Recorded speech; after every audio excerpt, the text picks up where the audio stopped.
Fulfillment is better than early retirement daw para sa ilang Gen Z. Kaya ang pag-iipon, may bago raw version ang soft saving. Kung ano yan, alamin sa unang balita ni Dano Tingkungko. Ngayong mahal ang mga bilihin at hirap makahanap ng trabaho ang mga employed na Gen Z. Pero hindi para makapag-retire, yan ang soft saving na ginagawa ngayon ng mga Gen Z sa Amerika batay sa isang pag-aaral. 3 sa 4 na sinurvey na Gen Z ang nag-aalangan na mag-set up ng long-term goals dahil sa kasalukuyang lagay ng ekonomiya.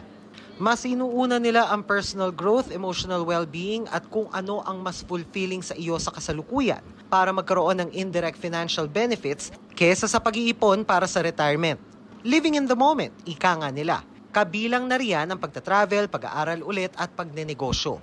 Ang 24 na taong gulang na si Maxine, bata pa lang daw siya naiisip na niya ang pag-iipon. Na-realize ko parang all this time nagsisave ako, pero yung mga savings na to, hindi ko siya ma-enjoy. Parang kailangan ko pa siya ma-enjoy. May full-time corporate job siya na aminado siyang minsang nakaka-drain.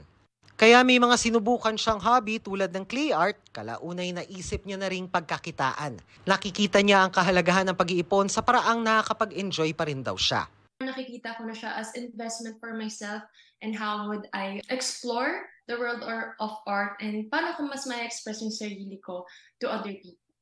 Sabi ng isang financial advisor, mahalagang paghandaan ang hinaharap. Pero hindi rin naman daw masama ang ideya ng soft saving. Kailangan lang anya ng strategy. You first convert it to an asset that grows in value. And you use that asset for your spending. Ano man daw ang strategy, pag-iimpok man o soft saving, mahalaga may tiyak na mapanghuhugutan sa hinaharap. You cannot make money out of magic or nothing.